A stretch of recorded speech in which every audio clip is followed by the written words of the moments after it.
এখন আহ্বান জানাচ্ছি পাবনা ক্যাডেট কলেজের পক্ষ দলের বিতর্কে ক্যাডেট রাকিবকে।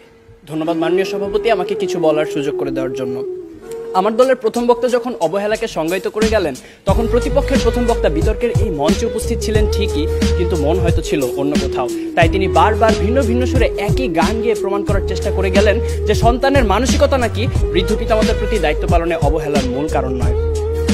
অবহেলার সংজ্ঞায় যেখানে বলছে অবহেলা হচ্ছে প্রদত্ত পরিস্থিতিতে যত্নের অভাব এবং ইচ্ছাকৃত অসতর্কতা, অর্থাৎ বিজ্ঞ প্রতিপক্ষ, অবহেলার প্রশ্ন আসে তখনই যখন আপনি পূর্ণ সামর্থ্য থাকা সত্ত্বেও আপনার বৃদ্ধ পিতামাতার যত্নের প্রতি ছিলেন উদাসীন। যে ছেলেটি শুধুমাত্র টাকার অভাবে বৃদ্ধ মায়ের চিকিৎসা করাতে পারছে না, সে কিন্তু আজকে বিতর্কের বাইরের বিষয় বিজ্ঞ প্রতিপক্ষ, কারণ সে চেষ্টা করেও পরিস্থিতির শিকার। তার মানসিকতার কোনো দোষ নেই, অবহেলার তো কোনো প্রশ্নই আসে না। কিন্তু বৃদ্ধ পিতামাতার প্রতি দায়িত্ব পালনে পূর্ণ সমর্থ হয়েও যদি আপনি তাদেরকে করেন উপেক্ষা, তখনই তাকে আমরা বলবো অবহেলা, যা আপনার মানসিকতারই সমস্যা বিজ্ঞ প্রতিপক্ষ। আমার সন্তান যেন থাকে দুধে ভাতে, অন্তরের এই নিবেদন তো পৃথিবীর সব বাবা মায়ের। অথচ সারাটা দিনের ব্যস্ততা শেষে একটুখানি অবসর পেলেই যেখানে আমাদের ফেসবুক বা হিন্দি সিরিয়ালে ডুব দেওয়ার সময় হয়, সেখানে ফোন দিয়ে মাকে একটিবার জিজ্ঞেস করার সময় হয় না মা ভালো আছে কিনা, বাবাকে জিজ্ঞেস করার সময় পর্যন্ত হয় না ওষুধগুলো ঠিক মতো খাচ্ছে কিনা। এখানে দোষটা কিন্তু বিজাতীয় সংস্কৃতির ধারক ও বাহক হিন্দি সিরিয়াল বা সোশ্যাল মিডিয়া ফেসবুকের আগে আপনারই মানসিকতার বিজ্ঞ প্রতিপক্ষ।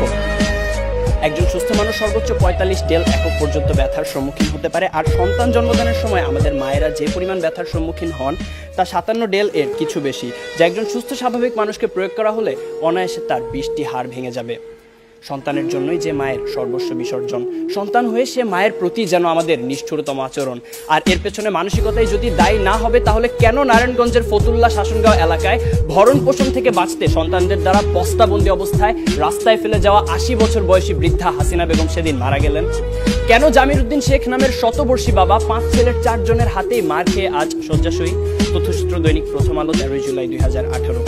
পত্রিকায় প্রকাশিত এমন হাজারো হতভাগ্য হাসিনা বেগম বা জামির উদ্দিন শেখের গল্প আপনাদের শোনাতে পারি। জীবনযুদ্ধে যারা হেরে গিয়েছিল, হ্যাঁ বিজ্ঞ প্রতিপক্ষ, জীবনযুদ্ধে যারা হেরে গিয়েছিল সন্তানের ঘৃণ্য মানসিকতার কাছে।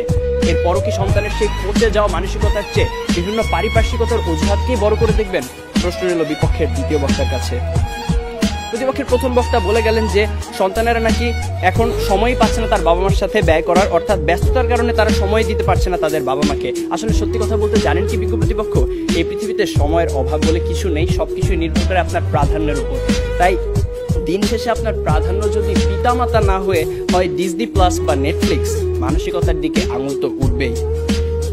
মাননীয় সভাপতি, প্রতিপক্ষের প্রথম বক্তার বক্তব্য থেকে এটাই পরিষ্কার যে তারা মানসিকতা নয় বরং সন্তানের সুশিক্ষার অভাবকেই দায়ী করে গেলেন, যার কারণে প্রভাবিত হচ্ছে মানসিকতা। মাননীয় সভাপতি, কোনো কিছুই তো আপনা-আপনি দূষিত হয় না। এখন কেউ যদি ধূমপান করে বলে যে সিগারেটে থাকা নিকোটিনের কারণে তিনি ক্যান্সারে আক্রান্ত হয়েছেন, এখানে ধূমপানের কোনো দোষ নেই, তাহলে বিষয়টি কি নিতান্তই হাস্যকর নয় বিজ্ঞ প্রতিপক্ষ?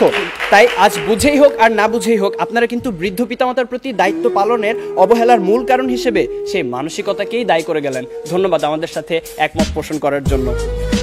প্রতিপক্ষের প্রথম বক্তার মতে বর্তমান সমাজে বাবা মায়ের মধ্যকার অশান্তি, ঝগড়া ইত্যাদি দেখে অবহেলায় একটি বড় হওয়া একটি সন্তান তো সেগুলোই শিখবে। কিন্তু বিজ্ঞ প্রতিপক্ষ, একই পরিবারে বেড়ে ওঠা 2টি সন্তানের মধ্যে যখন এক ভাই হয় সমাজে উচ্চ প্রতিষ্ঠিত আর আরেক ভাই হয় মাদকাসক্ত বেকার, তখন আপনি কি বলতে চাইছেন যে তাদের বাবা মা তাদের দুরকম শিক্ষা দিয়েছে?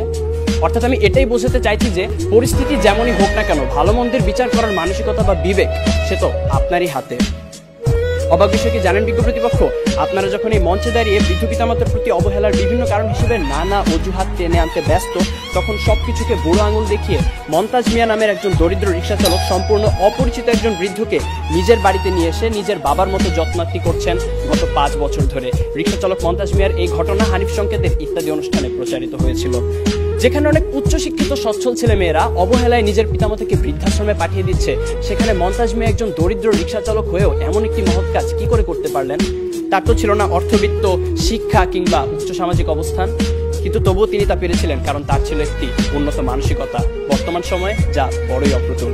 শেষ করার আগে মনে করিয়ে দিতে চাই, দূরত্ব, সময়ের অভাব, কাজের চাপ, সুশিক্ষার অভাব ইত্যাদি বৃদ্ধ পিতামাতার প্রতি দায়িত্ব পালনের ক্ষেত্রে কিছু দেয়াল মাত্র, মানসিকতাকে বদলালে যা পেরোনো সম্ভব।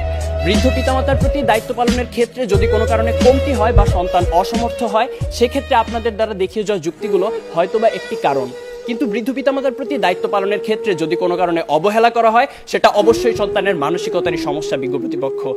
বার্ধক্য মানে অসহায়ত্ব, একাকিত্ব, মৃত্যু ভয় আর হাজারো রোগ ব্যাধির আনাগোনা।